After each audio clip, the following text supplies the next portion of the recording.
Hey guys, Lou from Country Club Comics. Welcome to Quick Spotlight Comic of the Week. What is that comic? Stay tuned. Okay, so I think you can see that it's a rather large book that we're talking about today. If you've watched my videos, you know that I have a deep affection for the vintage Marvel and DC Treasury comics of the 70s and 80s.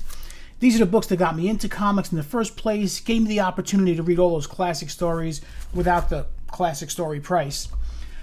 But every once in a while, these treasuries, because they were all reprints basically, every once in a while they had an original story. And of course they were reflective of what was going on, in the zeitgeist of the time. So it's a real social mirror to what was going on in the 70s. This book is one that I got as a kid, and is the original copy of which I will never sell. So the quick spotlight for this week is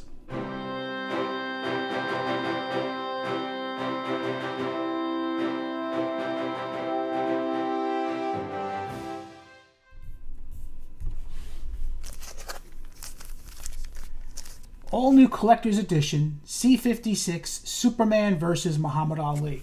Now, I will take it out of the bag for you, just, because it's you and me. So, I've kind of kept it in pretty nice condition.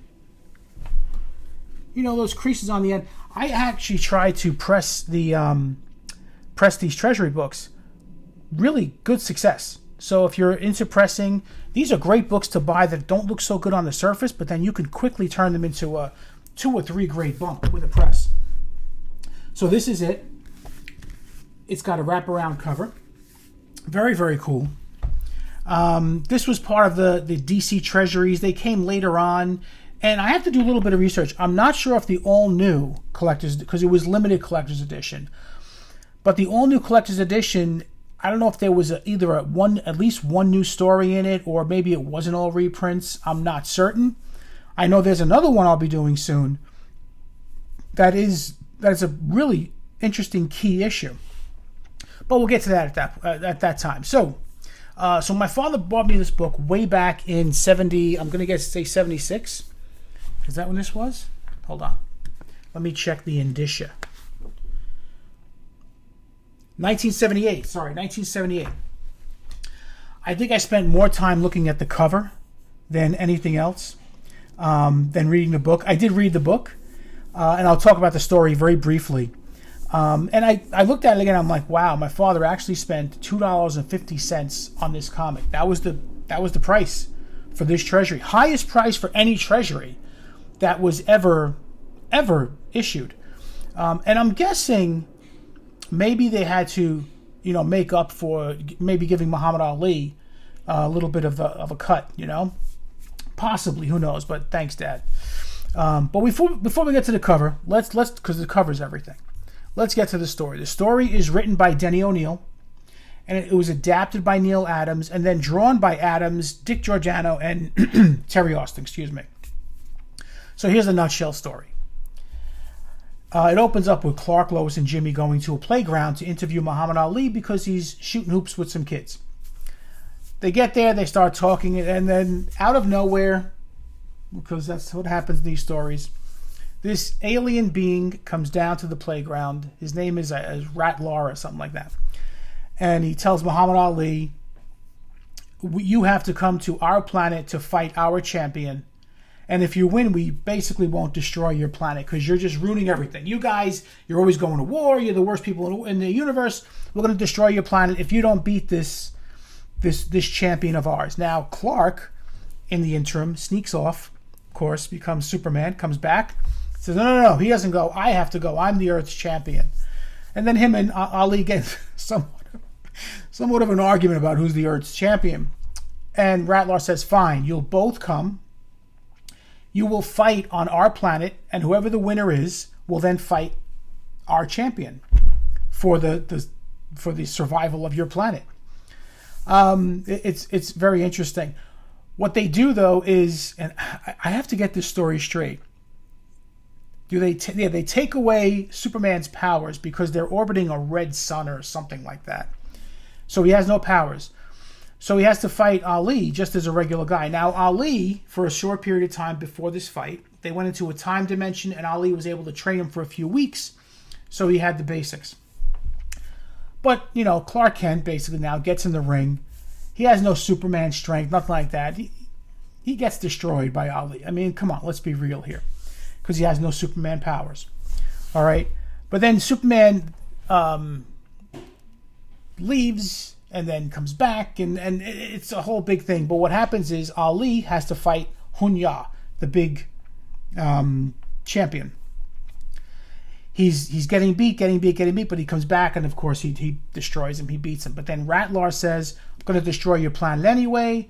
He doesn't, because then the overseer, what's his name, the scrub leader comes down and says, no, you're noble people, we're not going to destroy your planet, blah, blah, blah, go back to your planet. And everything is great. I will say this. I love the way there's an interesting point in here where they make a point of saying that the aliens are only able to see in subtle hues. So they don't see colors the way we do. So they don't see a difference at all between Ali and Superman. And I think that was really sort of a subtle nod to maybe race relations back in the 70s and maybe the way we should be looking at each other. But that was kind of clever, and I didn't pick up on that when I was a kid. But I reread it, for this video, and that was kind of cool. That was really kind of cool. So bravo to them. DC was always excellent for tackling social issues.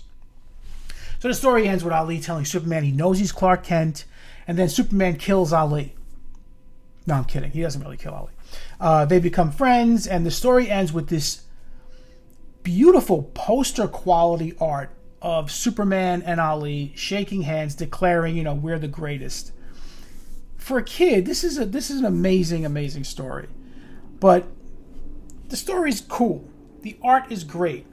The cover is everything. This is what attracts most collectors to this book. And we'll get to what this book is costing at the end of the video. You got, first of all, the cover. The front cover, because this is a wraparound. Superman and Ali, they're drawn against this, this starburst background, and it's a beautiful black cover. They're surrounded by an audience of people watching the fight. Very, very cool. But that's kind of where the fun begins. If you look at every person in that audience, they are someone of note, at least from the time period. So you might see Cher, Johnny Carson, if you know who Johnny Carson is, President Jimmy Carter, he was the president at the time, and so many pop culture icons from that era. It's really kind of an amazing throwback to what life was like then. And just in case you don't know who they are, there's a key that's provided in the inside front cover, and it identifies every person in that audience. Now, it could be actors and act like celebrities. It could be political figures. Could be people that worked at Warner Brothers at the time, artists. It's even comic book characters. And there's one section, and I'll show you, where there's all these different comic characters, which you wouldn't know unless you looked at the key and then you went to search for them. This is an amazing little thing for a kid. In all, there are 172 people to identify on the front and back cover. I don't think that's ever been done again to that extent. It's a lot of fun, very challenging, almost impossible. If you didn't grow up in that era, even if you did grow up in that era, how are you going to know what the Warner executives look like? You don't, right? There is one person, though, that I want your opinion on this cover. Now, if you look at this picture, there are three people I'm looking at here. Okay, one of them is, oh God, who was it? One of them is, hold on. Oh, right. Okay, so look right over here. I'll try to get it close up. See right down there? 1, 2, and 3. Okay, so this one is Johnny Carson. All right, fine. This one here, they say is Christopher Reeve. I don't really see Christopher Reeve there. I do see Clark Kent, but I don't see Chris. Well, let's go with Christopher Reeve. This guy here, this is obviously Lex Luthor, but this guy right here, come on. Who's he look like? Who's he look like? We'll get to him at the end. And then this other image, you'll find Cher, Donnie and Marie, the Jackson 5, Frank Sinatra, the cast of Welcome Back, Kotter. Come on. This cover reeks of the 70s, and it's glorious. Okay? In this other image, it's toward the top in the back.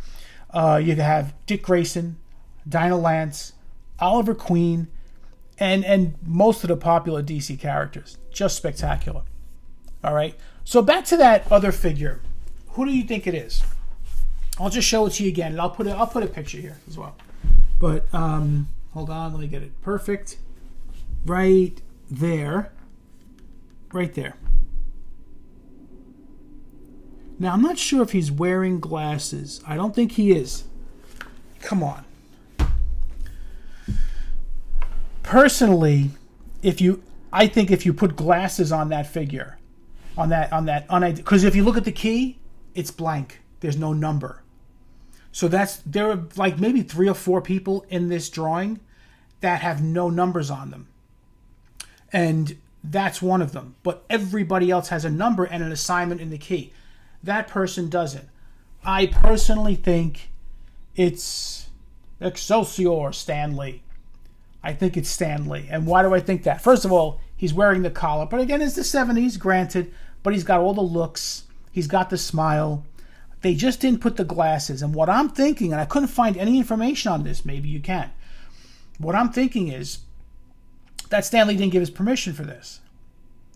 So if they take the glasses off, maybe they're taking away that iconic look, but they still wanted him on there. Because I know there was like this rivalry, friendly rivalry, between Stan Lee and Carmine Infantino at the time. But, I mean, who knows? It doesn't say for sure. I couldn't find the information, but I'm sticking with Stan Lee. Okay, so what's this book worth? I can tell you that I'm on Whatnot a lot. People are asking for this book left and right. There is such a demand for this book right now. And I started looking up prices because at the time I felt that the highest priced Treasury edition was the first one issued by DC, which was Rudolph Red-Nosed Reindeer C20, although there's no number on it. Probably had a value of about $100 on average. This book sold in a near mint condition for over $300. But that's nothing. There are people who have it routinely for sale for $350, $400. I saw somebody trying to sell it for $450. Now, there are signed copies as well. Those go for much, much more. And they were issued way back in the day, like there was a set number that were issued. Those go for way more. And there were reprints of this in hardcover in the 2000s, but they have no real value. But that's kind of amazing. So I know people are looking for this book. I know it's a very popular book, and I can tell you this is a book that if I didn't have it already, I probably would spit for that $300. It's a great book. It's a great cover, but I'm glad I still have mine, and I will never get rid of this for sure. I mean, just looking at even...